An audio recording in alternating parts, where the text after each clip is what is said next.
किस देवता की आराधना करें, किस मंत्र का जाप करें। हर व्यक्ति के मन में बड़ा संशय होता है कि किसकी पूजा की जाए, किसकी ना की जाए, किसकी साधना करने से लाभ होगा, किसकी साधना करने से नहीं होगा। हमारे आत्मी संसार में अनेक देवी देवता हैं, अनेक मंत्र हैं और उनको मानने वाले भी लाखों करोड़ों हैं।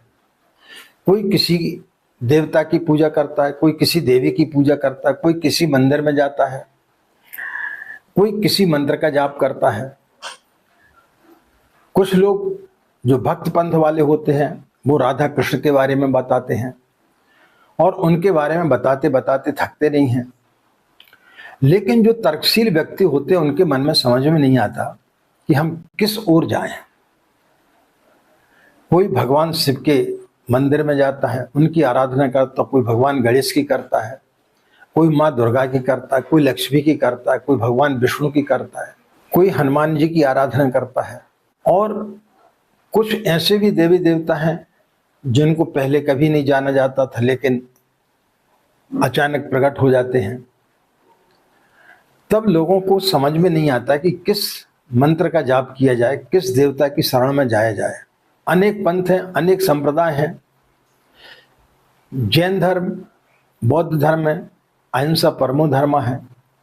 लेकिन कुछ ऐसे पंथ हैं जिनमें बलि प्रथा सही मानी जाती है और उनका मानना है कि बलि प्रथा से ही देवी प्रसन्न होती हैं, इससे ही हमारे सारे काम बनते हैं।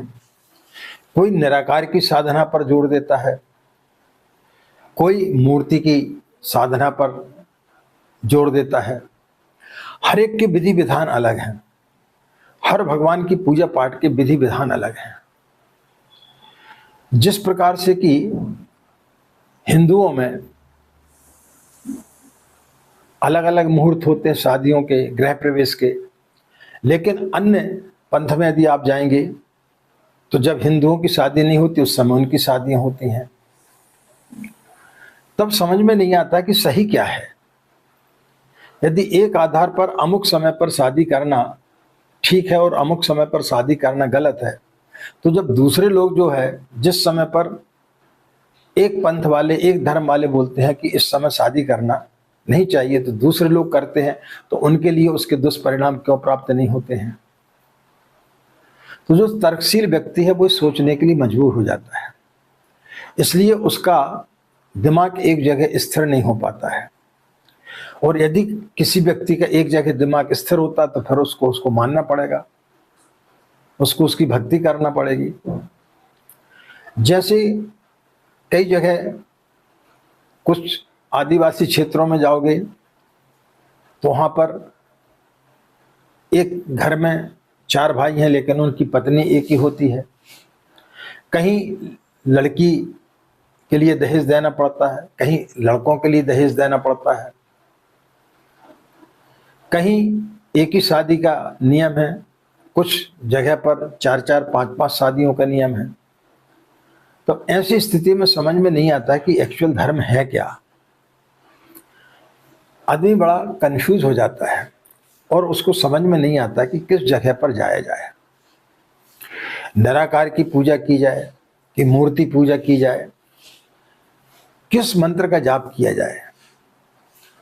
इस चक्कर में क्या होता है कि भगवान के इतने सारे मूर्तियां और इतनी सारी फोटोएं लोग अपने मंदिर में रख लेते हैं कि कोई न कोई इसमें से प्रसन्न तो हो ही जाएगा।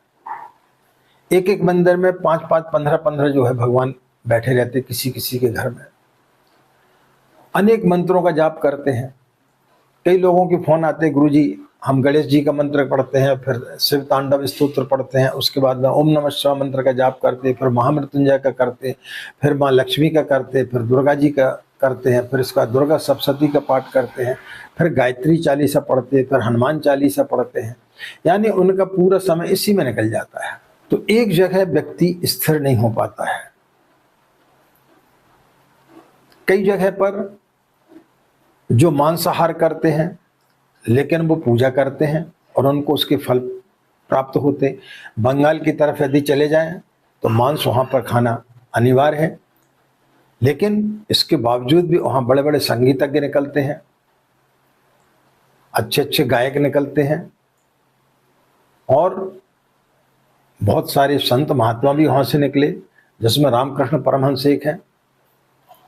लेकिन किसी पंथ में, किसी संप्रदाय में मांसाहार करके साधना करना वर्जित है।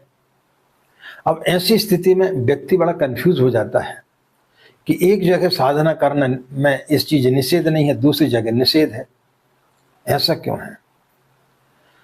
सूर्य गतिशील है व गर्म है, ये सारे लोग जानते हैं, वैज्ञानिक भी इस चीज को मानते हैं, तो सार्वभौमिक सत्य है।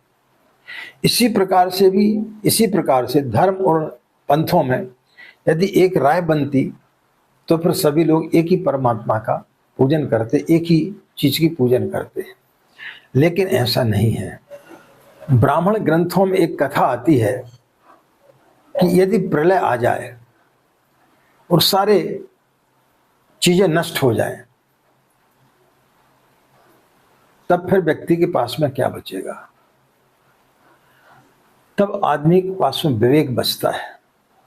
यदि जिसके पास में विवेक बचता है वो पुनः इस दुनिया में वो सारी चीजें कर सकता है जो प्रलय के पहले थी। लेकिन जहां तर्क है, तर्क वेश्या के समान होती है, जो कहीं स्थायी रूप से नहीं ठकती, वो हर किसी की गोद में बैठ सकती है। लेकिन विवेक एक ऐसा है जो व्यक्ति को सही दिशा दिखाता है। और विवेक का जो मंत्र है, धियो यो नः प्रचोदयात्, ये किसका मंत्र है? ये गायत्री का मंत्र है।